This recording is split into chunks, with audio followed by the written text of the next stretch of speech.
You can unmute yourself. Good morning, good afternoon, good evening. I don't know what time of the world it's in, but I know that it's evening time for me. And it's 10 of 8:50 or 10 of 9 p.m. New York time, and Kashif Khundmiri is in Chicago, and it is 7:50 p.m. his time. So it's a whole time zone thing. Anyway, I am Carla of Rehan Allahwala's World of Connections, and I am here to speak with Kashif Khundmiri, who is originally from India but living in Chicago. We're going to talk about that in a moment. And I want to remind you that this program is sponsored by the Institute of Peace, which is an online organization promoting peace one conversation at a time. Kashif, can you please introduce yourself? Hey guys, hi Carla.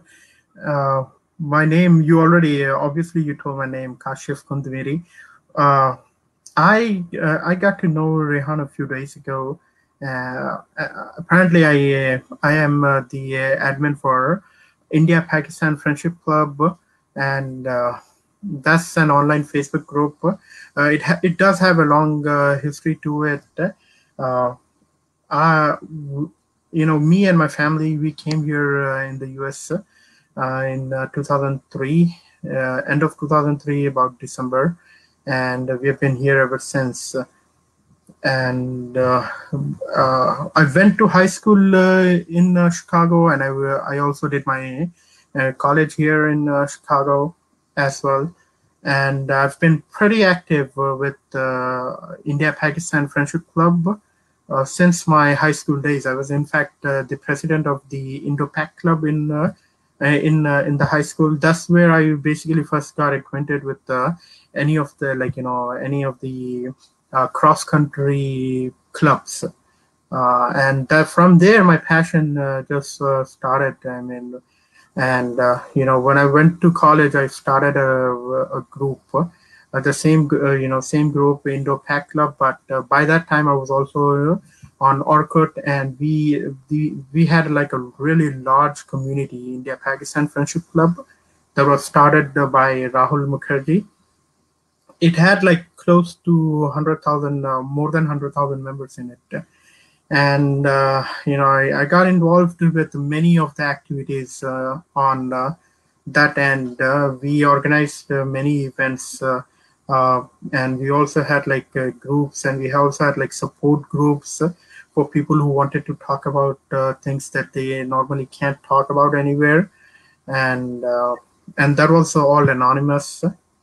Anyways, it has been a long journey, and we were featured in many newspaper articles back then, as well as an MTV did a show on the members of India-Pakistan Friendship Club who were in Mumbai at the time. And so we have been pretty dormant for the past I would say about 7 years. As for the activities, ever since Orkut shut down, we were kind of like, we lost quite a few members from there. And my focus has been to just grow our group here on Facebook and reach that number again, so that we can start many activities back again. Okay, can we go back a few years? How were you? Where were you actually born? I was born in India, Hyderabad. And what age were you when you came to the United States? What age? That How old were you? 15 years. I was 15. I was close to 16 when I came to US. And what made you decide to come to the US?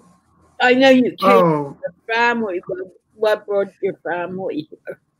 Well, I for one didn't really had a choice because I obviously accompanied my parents here. My grandmother on my mom's side, she basically filed for all of our petitions back in 1989, and that's how the process started for all of us to be here. Okay.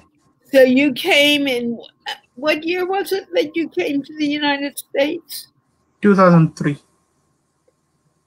And so you came as you were in high school. Yes, when I came here, I went to high school. I started with my, I basically completed my sophomore year back in India, but I kind of restarted that here. Why did you restart it here? There was a lot of credit issues. There were quite a few credit issues. I mean, back then the credit wasn't as seamless as it is today. They had to transfer some credits, and some they couldn't transfer. So that was kind of the issue. Okay, so you've been here since you were a little kid. You told me your wife was a neighbor. Did you meet her here or did you meet her in India? In India, back in one of my visits to India. Wow. So you met her in India. Now, but I'm sorry, what?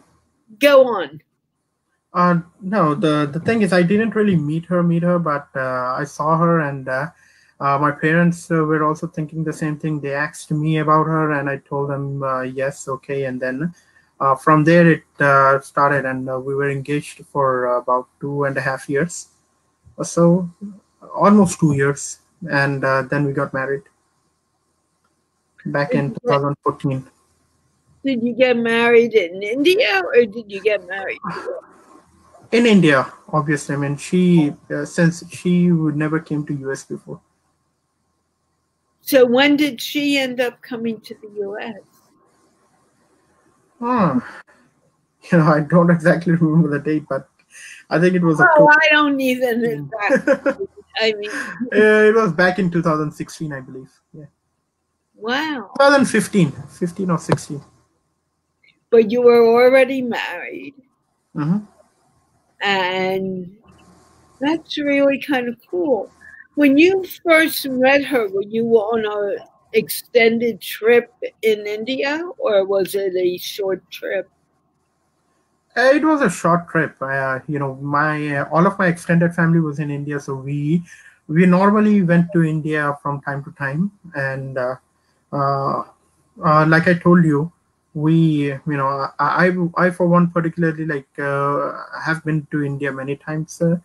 I just have that strong connection with my. Even though I'm a U.S. citizen now, but I still have that soft corner in my heart about the place that I'm born in India. I would hope you would. That's really great. Because there's such, India is really a really cool place. I've been there twice. It is really cool, indeed. Now, where did you go to college? I went to UIC, University of Illinois in Chicago. Okay. Now, did you grow up in Chicago or in a suburb? In Chicago. In the city of Chicago. We actually moved to suburb 4 years ago. And are you still living with your in an extended family situation? Yeah, we have a big home here, and we all, me and my brother, we share the expenses. And how old is your brother? Is he an older brother or a younger brother? He's older brother. And what does he do for a living? Oh, we both work in the same industry, RF. RF is basically radio frequency, which in layman's term translates to cell phones. we are on the back end of the cell phone, so and we are both on the testing side. Uh, I, I work with T-Mobile now because I used to work for Sprint, but Sprint and T-Mobile, they merged together. Yeah, I actually Now I am in T-Mobile, and I work as a network test engineer here. Uh, uh, and my brother works in Motorola, and he's a lab engineer. But do you work together or do you work in? No, we're both in different companies. We're in the same field, but we're in both the different companies. Now, is your brother also married? Yes, he is. And does he have kids? Yes, he does. How many? He has 4 kids.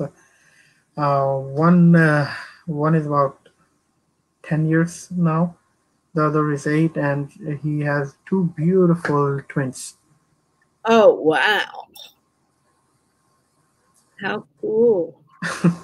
You have a very noisy home, I would think. Yeah, we do. But that, We are never bored. right, you would never get bored. And if you are stuck, like going through a lockdown, your kids always have company. Yeah, they do. And they don't have to complain, Daddy, I want to go play with my friends. Well, look at that. Do you see? Well, next year? as hard as it may sound, but for us, we need to kind of force them to bring them into home. The kids, they're like all day outside, riding bike, playing, and all that. But that's great. And even with these times, kids need to get out. If you kept them in the house all the time. Yeah, good for us. We have a good backyard. I mean, we have a good backyard they play in, and we have a very quiet street.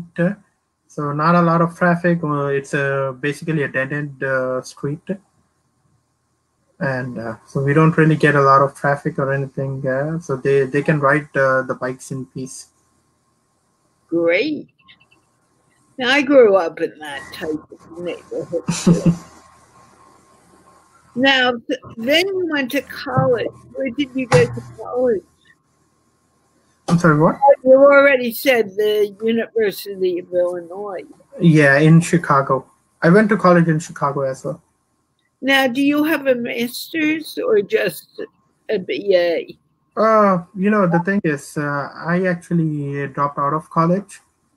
Back then, it was like really hard for us financially, so I didn't really complete my undergrad. But you have a good job, so it doesn't really matter. No, it doesn't really matter to me in the field. The thing is, in the work industry these days, what matters is your knowledge and your ability to execute the tasks that are given to you. And what matters is with the evolving technology, you're always kind of learning. So I was always good on the I actually wanted to be in the medical field initially. I wanted to be a neurosurgeon, but apparently, we were kind of you remember the 2008 recession? Yeah. Oh yeah, we were kind of hit really bad back then, and I just after doing a bunch of calculations of my own, I did not want it to be ended up with a lot of student loans that I would probably be repaying all my life. So I decided to look for a job, and then I found a good job, and then from there I just started my journey in the field. And that's fine. And maybe eventually you'll go into business for yourself. But right now, are you working from home? Mostly from home. This particular job, I've been mostly working from home, but in the past, I have traveled all over the country. I mean, I've been to not in Washington, D.C., but in Virginia and the surrounding city like Maryland, and you know uh, all the like I've been to about 38 different states, Wow. US, and I've been in like about 200 different cities, I think, within the US. What's your favorite city? My favorite city-wise, San Francisco. It's Wow. beautiful. I know it's San beautiful. Francisco is beautiful. I mean, the way it is constructed, like, especially, from all the way from the Pacific Highway, you could, the Highway 1, you could basically see around the City Hall. And that hills like up and down, that is beautiful. Plus, it's just beautiful. San Francisco is very beautiful. And after that, I liked Chicago in the city part. But if you ask me, I'm more on the kind of like nature guy. So I loved Washington State. What do you like most about Washington State? Well, the fact that it has the America's largest waterfalls, the Snoqualmie Falls. I haven't been there, but tell me. It's beautiful. The Snoqualmie Falls area, the water is just so fresh, and all those mountains. I mean, I've been there many times, and every single time, even though like people do complain that Seattle has like a lot of rainfall, and this Seattle as a city, I don't really like Seattle as a city, but I like all the surrounding areas of it, like Bellevue and Richmond and Snoqualmie Falls area and all that around. Nature wise, it's very beautiful, but it does like it is very cloudy a lot of times, and some people don't like it, but I kind of love it. Wonderful. So we know about your work, and we know a little about your your life. What are you really passionate about? I am passionate about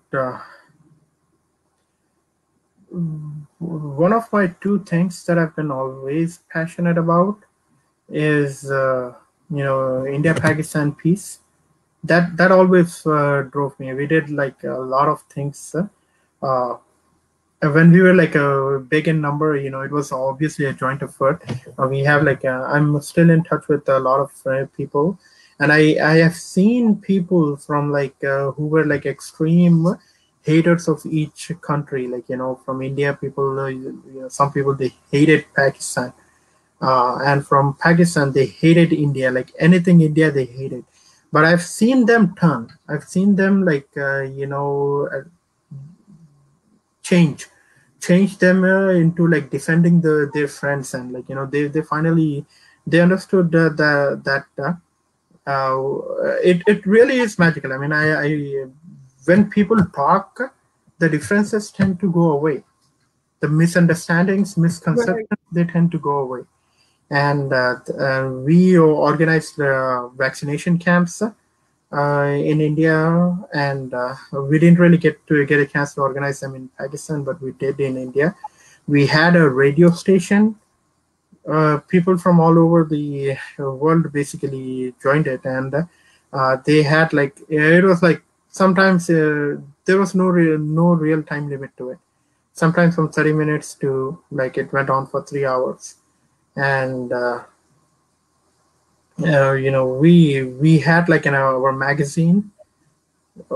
Unfortunately, we only issued our first magazine. That was the last one, and we were featured in many like articles and things. So it was a good journey back then, and we were all active. And then like real life kind of hit us. We went into college, and then got involved with our lives and jobs and our lives, and we kind of like grew apart, but we're still in the same with the same mentality. Yeah. And the second thing that I'm passionate about is the working of the human brain. because that's what I wanted to be. I wanted to be a neurosurgeon, and that passion is still in me. You don't need to give it up. You just took a break from it. But let's get back. No, it's a hard journey. I mean, I kind of I think I might complete my college, but not but in technology, because I'm now like more on the RF end, so I'll focus on this. No, you really don't know until you get there. Mm-hmm. I know if someone told me I'd be doing what I'm doing right now, I would have laughed their head. I did. You're joking. I would never be doing this. But look at what I'm doing now. Yep. You never know. Don't give up on it. No, I'm not really giving up, but there does come a point that where you do realize that you can't do that anymore. So that's where I am at. Depends if you want to dream your dream. Your dreams are all in your head. If you say you can't do it, you're right, you can't. But if you really want it to happen, trust me, it will. Well, it might someday, but not right now. Well, that I agree with. Yeah. But you don't know 10 years from now where you'll be and what you'll be doing. Mm-hmm. You're right about that. And there was one other thing I did wanted to mention. Like these days, what one of the other things that I'm focusing on is with helping my wife with her YouTube channel. She has a healthy cooking channel. Basically, she helped me lose about 100 pounds. What you see me now is like 100 pounds less than what I used to be in the past. How did you lose the 100 pounds? With with my wife's recipes, she did nutrition in India. She never really got a chance to practice it here, but she devised up we kind of like devised a plan for our for my diet. And like the thing is, I am a foodie. I just love food. I absolutely love food. I tried each and every type of different food.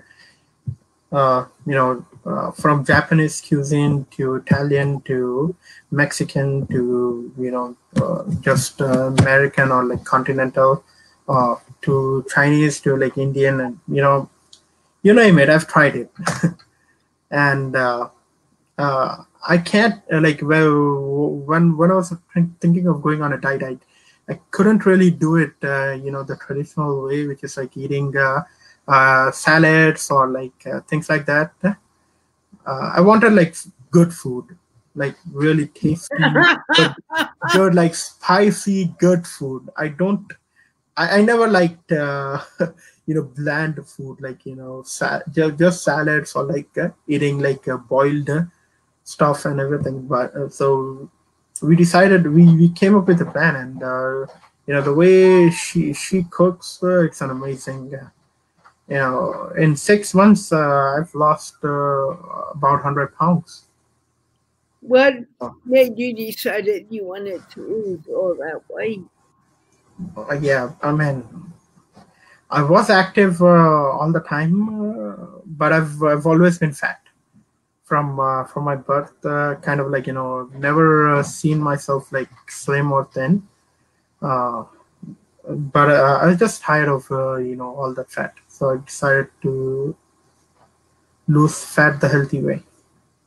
And my wife helped me with it, with her recipes and everything. So she also created a YouTube channel with the same. So I can say this proudly, she has a tendency to bring down like calories from a 10,000 calorie meal. She can bring it down to just under 400 calories. How did she do it? Well, she placed a lot of ingredients. Your wife. That's like, I mean, she changed the ingredients. Basically, she came up with like alternative ingredients. For example, with the rice, she replaced it with cauliflower rice, and that's basically like reducing like 90% carbs and calories. Right. And from whatever, like, even from a regular omelet, we put like cheese, we put like oil, like we basically fry an omelet in oil, right? So she started using the oil spray, and she cut out the egg yolks, so it was all egg white and veggies, no cheese. So that came out good.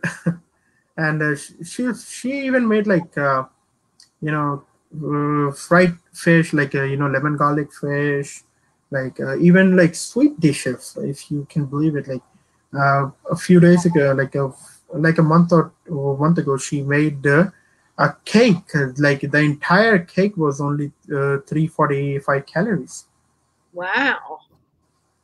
and that you can like eat for the whole thing. I mean, it's sweet. Right. And What does she do for cheese? Because I know I found a really good cheese substitute. for cheese, she when she made me a pizza, she for the for the bread, she substituted with cauliflower. Yeah. And for cheese, she used egg whites. Really? Yeah, I mean, like, because when you bake the egg whites, they turned solid, and they kind of bind all the veggies and everything together, and they're like, so that was an interesting twist to it. Wow. She sounds very creative. She is. We have like about 45 unique recipes that she came up with based on other recipes. As some of them are based on others, and some of them are her own, entirely her own. But all of the recipes, we can say it's like hers, because uh, even though the dish might be the same, like for example, like a gobi Manchurian, or like uh, or like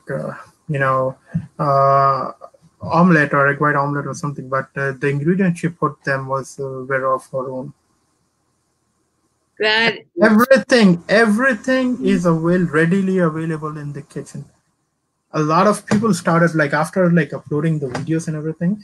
Quite a few people, like from India and from here as well, they started the diet, and they have successfully lost a lot of weight too, without any workout or anything. Can you put the link in? First of all, I want it in the chat box I have with Rehan. But if you would put it in the chat here in case people hear about it and are interested. You can do it when you're done. We don't need to do it. I just sent you the link. Great. Thank you. That's one of the things right now that I'm focusing on. Like when people do ask me about like how I'm losing it and things, I tend to tell them about it and guide them. That is amazing. Did you send it here in the chat, or did you send it on Facebook? I needed a messenger. Okay. Yeah, not here. I just saw there was a message in the chat on StreamYard. I need it in Messenger. Now, I know you're passionate about the Indian Pakistan and getting people to become friends. And you started a group. What is the name of the group you have? India Pakistan Friendship Club. I cannot claim the group as my own because I did not originally started it. It's based on Orkut. And how many people are in the group now? On Facebook, we have close to about 8,900 something members at the moment. And are people talking to each other? They do talk. They do fight a lot. And obviously, they do like some of the people like they're like really extreme. So we kind of have like a really high band rate. Like we basically like block them, remove their comments or something. The moderation is hard. We have two. On the moderators team, we have 2 members from India and 2 members from Pakistan, so that nobody can complain like partiality over Right. things. And they do fight quite a bit.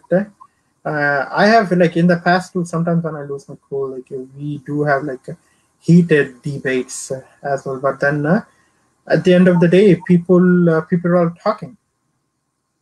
They're talking with each other. They're like involved in discussions, healthy discussions, and such. There are a lot of healthy discussions that goes on in the group. And that's what's most important. Yeah. Discussion.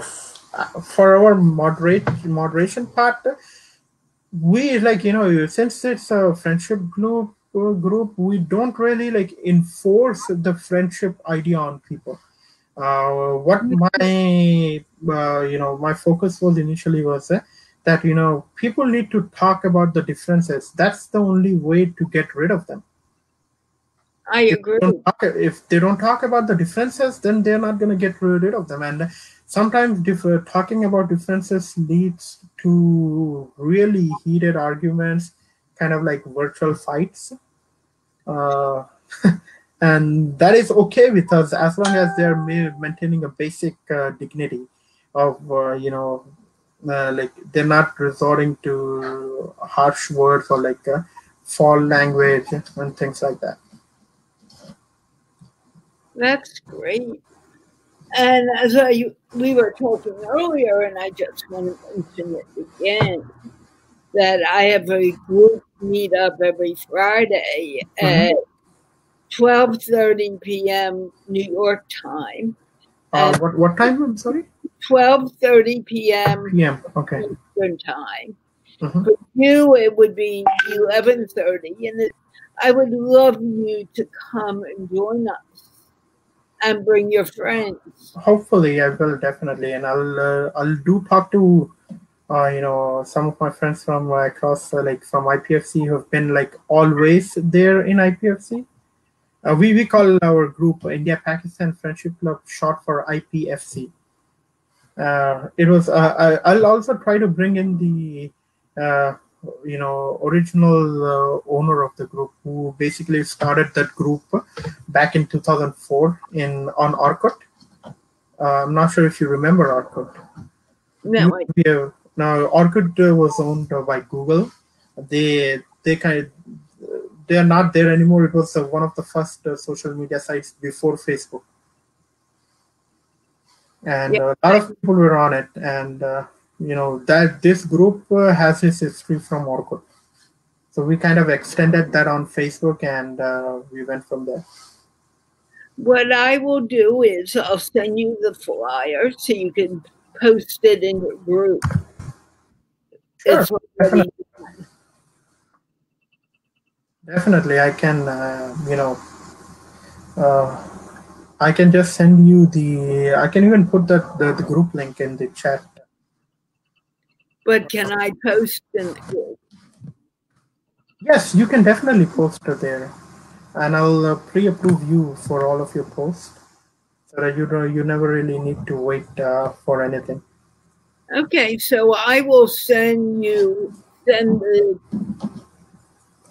an invitation so I can join it, and I'll send the flyer, and tomorrow I'll post the Zoom link. Sure, and I'm gonna post that link in our video comments as well. That would be great. I want to thank you. I want to thank you for talking to me tonight. It was fun. And I hope to be talking to you tomorrow at 11:30 a.m. your time. 11 a.m. or p.m.? A.m. We do it during the day. So in Pakistan, it's 9:30 p.m. and India it's 10 p.m. And yeah, 10 p.m. in India.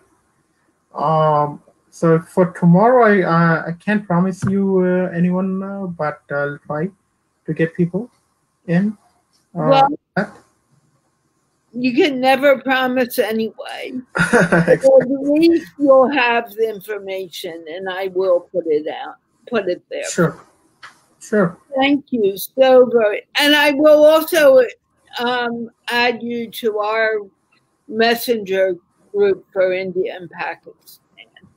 Okay, sounds good to me. Thank you so very much, Kashif, for talking. Thank you, Carla. Thank you for having me here. I mean, I loved the discussion we had. Thank you.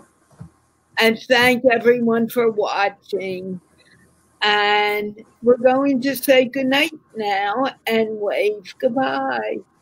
Goodbye. Bye. Bye.